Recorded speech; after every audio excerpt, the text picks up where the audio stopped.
sur la plage, il y a une partie de la plage qui s'appelle l'estran, où la mer vient mourir. La consistance est à peu près comme celle-là. Donc, c'est là où vous pouvez prendre votre sable pour faire votre château, ou bien vous transportez de l'eau avec des chaudières. L'eau de mer, ça va très bien. Bon. Alors là, maintenant, observez bien, je vais vous dire qu'est-ce que vous allez faire avec. Vous allez faire une boule comme ça, de sable. Là, dans votre main, droite ou gauche, OK? Vous tenez votre main grande ouverte, puis là, vous sculptez des petites tranches de haut en bas. De chaque côté comme ça. Voyez? En essuyant votre outil. OK, vous essayez d'aller le plus vertical possible. OK? En vous concentrant le plus qu'il faut. Et vous voyez, j'ai un petit outil de plastique ici. Mais sur la plage, vous allez trouver des couteaux de mer comme ça qui peuvent très bien être utilisés. Et finalement, n'importe quoi peut faire. Une lame de couteau. Bon. Et on continue. On continue. Bon. Alors, je fais le tour. Puis vous voyez que mon geste, il descend de haut en bas. Puis il repousse le sable. Un château de sable, on n'ajoute jamais de sable sur un château de sable, on enlève. On fait juste enlever. Alors, vous voyez là, une forme de tour qui commence et puis elle se tient debout. OK, je continue. Faut pas se laisser distraire. Faut bien se concentrer. Alors, si vous avez bien tassé votre sable, ça devrait tenir. Voyez? Là, je suis 3 fois la hauteur par rapport à la base, puis ça tient encore. Alors là, vous pouvez, si vous voulez, y aller encore. Faites pas une pyramide, faites une tour, une vraie gratte-ciel. Et comme ça. Alors, si vous êtes capable de faire ça, vous voyez, ça finit par tomber. Bon, mais un château de sable, il va finir par tomber, bien évident. Alors, si vous voulez faire un château, petit, moyen ou même gros, ça vous prend quelques outils assez simples. Ici, par exemple, j'ai une chaudière, okay, avec le front parti. C'est bien important. Alors, je la place dans le sable, comme ça, mais avant, tenez bien, avant, je m'assure de mouiller le sable pour faire une base solide. Hein? OK? Homogène le plus possible. Il ne faut pas qu'il y ait de blanc comme ça. Il faut que ce soit toute la même texture. Bon, alors ça c'est ma base. Une bonne, comme dirait Horatio, faut la planir. La planir. Bon, alors là, on a de bord. Je mets ma chaudière avec le fond le plus petit en haut, bien sûr. Puis là, maintenant, je le remplis avec du sable et de l'eau en compactant pour arriver à avoir la même texture que la boule de sable que j'avais tantôt. Alors, j'y vais. Je mets du sable.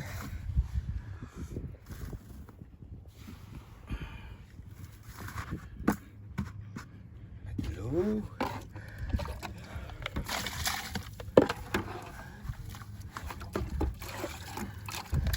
Je mélange ça pour que ça soit homogène. S'il y a des petites roches ou des brindilles ou des algues, je les enlève. Il faut que ça soit juste du sable. Bon.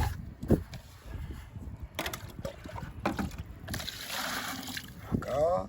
On y va tranquillement. Faut prendre notre temps. C'est amusant. Bon.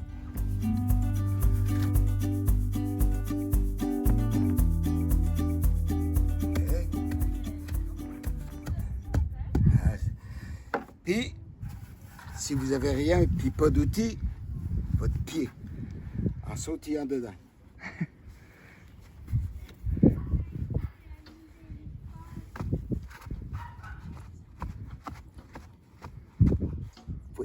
aux enfants. Sautez là-dedans. Compacter. Bon, on continue jusqu'en haut. Si vous ne vous sentez pas trop hardi et que vous voulez juste faire un château de peut-être 12, 13, 15 pouces de haut, vous vous contentez de ça. Si vous êtes un peu plus hardi, on peut faire un deuxième étage, OK? En utilisant un contenant un peu plus petit, évidemment. Toujours rétréci en haut. Et on le remplit de la même façon. OK?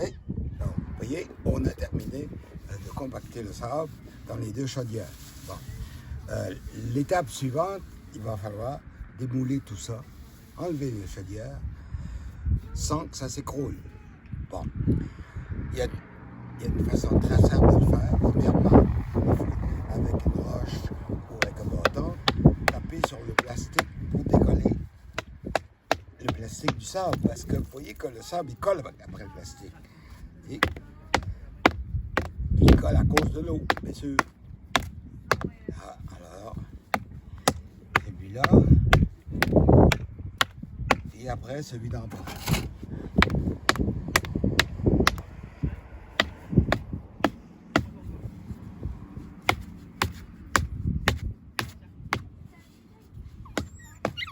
Bon, alors, vous voyez là, on a maintenant une structure de sable compacté qui peut nous inspirer à créer quelque chose. Bon. Moi, je fais des châteaux. Ici aux îles de la Madeleine, on ne fait que des châteaux. Okay? Je vais vous expliquer pourquoi. Okay? Faire des châteaux, c'est accessible à tout le monde. Des enfants, des adultes, et c'est pas nécessaire d'avoir un talent de sculpteur ou d'artiste, c'est pas vrai. Il s'agit juste d'avoir un peu d'imagination et beaucoup d'observation. Okay? Tandis que si vous essayez de faire une sculpture, un oiseau ou un petit chien ou une baleine ou quelque chose comme ça, là, vous allez manquer votre coup. Ça va être sûrement laid à moins que vous soyez un grand sculpteur. OK? Moi, je suggère toujours au monde de faire des châteaux, des petits, des gros, etc. parce que c'est toujours très beau un château, même si c'est fait par des enfants ou par des adultes.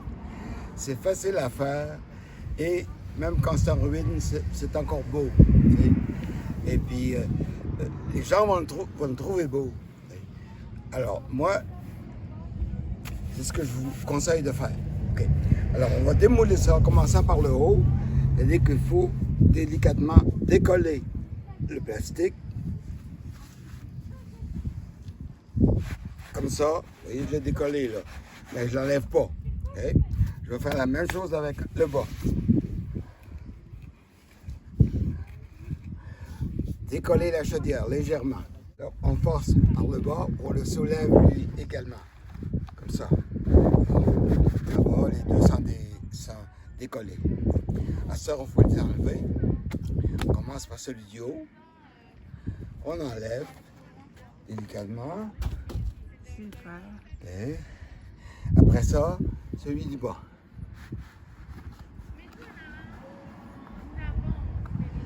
Et là, vous avez un beau morceau de sable pour être capable de sculpter un édifice quelconque, un toit, un clocher, une tourelle, un clocher d'église, une tour de chat, donjon, n'importe quoi. Mais il y a une façon de travailler. Bon, vous vous rappelez que la boule de sable, tantôt, on la découpait avec un couteau comme ça, de haut en bas. OK? En commençant par le haut. Il faut faire la même chose avec ça. Et là, je peux prendre une lamelle de plastique comme ça. N'importe un petit outil fancy, et je descends droit. En prenant les deux, de façon à faire disparaître la rondeur des chaudières. Vous comprenez? Alors là, je continue. Petite tranche à la fois. Vous voyez? Alors, si je fais attention, ça va tenir. Ça va bien tenir parce qu'il y a beaucoup d'eau dedans. puis c'est bien compacté. OK? Alors, vous, finalement, essayez, à mesure que vous travaillez, vous essayez de décider ce que vous voulez faire avec. Bon. Moi, comme c'est parti-là, c'est certain que ça va être une espèce de pic, genre clocher, là. Mais cette partie-là peut faire partie d'un ensemble qui est déjà beaucoup plus gros. Si vous avez plein d'amis et que vous avez sculpté une grosse base de sable, ça peut aller sur le dessus, ça. T'sais. Alors là, on y va toujours, sans rien brusquer. Toujours de la même façon qu'on a fait,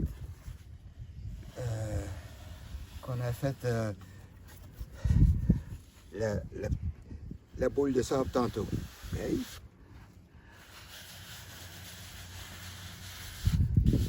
Ça va bien? OK.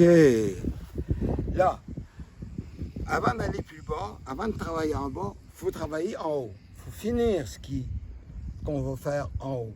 Que ce soit une fenêtre, que ce soit une décoration quelconque, que ce soit des tuiles, que ce soit une garniture, que ce soit, comment est-ce qu'on appelle ça, une lucarne.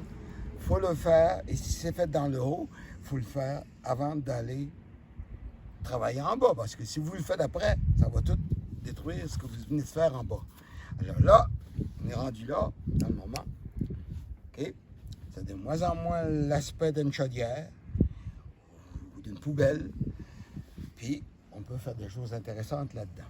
Pour faire des fenêtres sculptées dans votre tour, il y a un petit outil intéressant qui coûte rien, c'est une trombone que vous avez repliée différemment.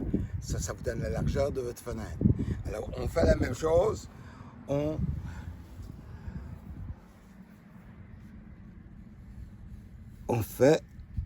descend de haut en bas, une petite quantité à la fois. Tu vois? Alors là, c'est le travail de charpentier qui commence. La même hauteur, s'il y a moyen, parce que si c'est pas, il faut avoir des notions de niveau, des notions des murs droits, pas tout croche. Et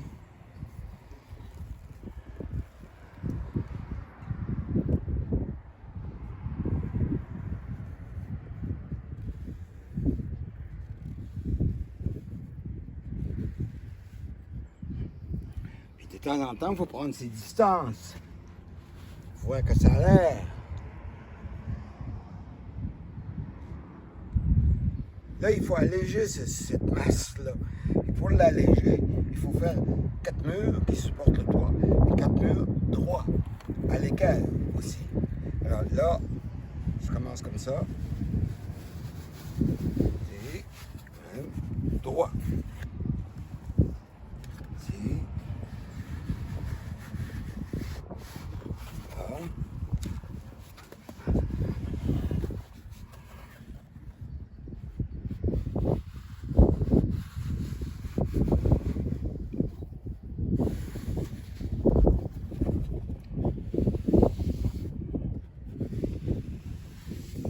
Toujours de haut en bas.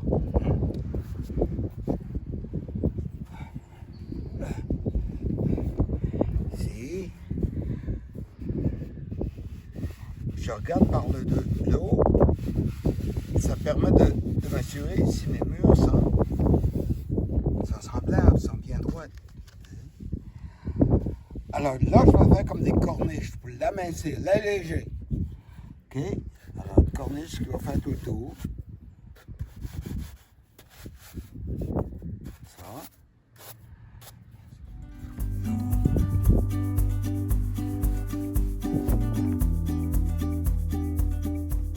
Un château, que ce soit un château de fées ou un château médiéval, ou peu importe le genre de château, féerique, il faudra le décorer un peu, le texturer un peu.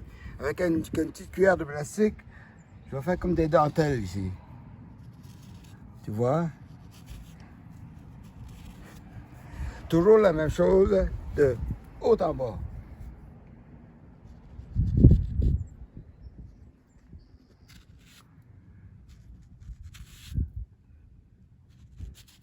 OK?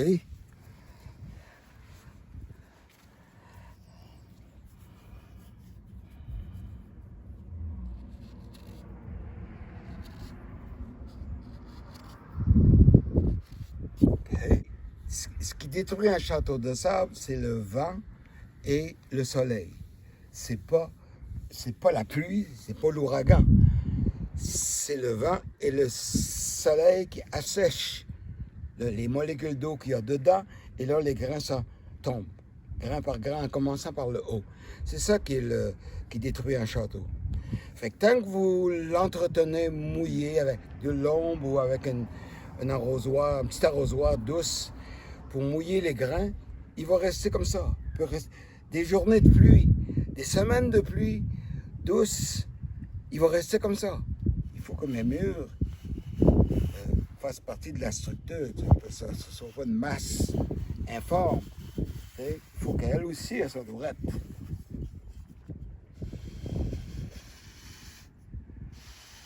Puis, vous essayez de ne pas faire une pyramide, parce que pyramide, c'est simple, c'est facile, c'est comme ça.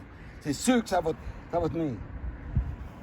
C'est sûr, peu importe le matériau, si vous faites une pyramide, elle va tenir. Mais là, vous ne faites pas une pyramide, là. Vous faites une tour, un gratte-ciel. Là, ça commence à être un défi.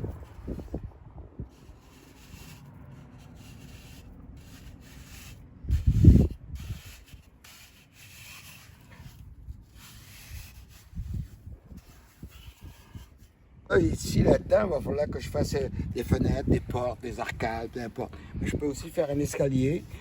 Puis, faire un escalier, le truc est assez simple. C'est, vous faites un retrait d'une partie du mur, OK? Et après ça, vous sculptez, dégagez ça. Vous faites les fenêtres en haut tout de suite avant de faire les marches. Là, je fais une fenêtre là, mettons, ou ici, parce que vous voyez, le sable, il tombe dans l'escalier. Alors, il fallait que je nettoie. Bon. Alors, je finis le haut avant d'aller jouer en bas. Après ça, ici, je nettoie ça.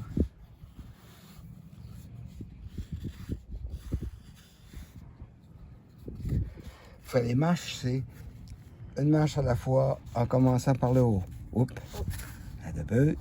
Ici, on va devoir faire un marchepied parce qu'ici, ça va être une porte. OK? Alors, l'escalier va commencer là. Une marche, deux marches, trois marches là-dessus, là. Quatre marches, cinq marches. Tiens. OK? Alors, là, j'ai pas le choix. En haut, il faut que je fasse une porte. Alors, ma porte va être là. Il faut que ça ait du sens quand je fais une sculpture comme ça. OK? Bon, alors là, après ça, on peut faire des fenêtres de l'autre côté. Là, vous laissez aller votre imagination. Vous créez vous-même. Vous faites tous les détails que vous voulez là-dessus. Vous faites toujours attention, y aller progressivement, OK?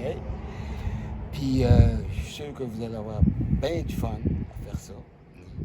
Puis moi, j'invite tous les gens de la planète qui ont une petite plage devant chez eux ou un carré de sable, de s'essayer. Je vous dis tout de suite, un château de sable, c'est jamais fini. Fait que vous pouvez revenir quelques minutes après, quelques heures après, puis continuer de faire d'autres choses. Aller jusqu'à des détails bien fignolés. Alors, c'est ça qu'on vous demande de faire.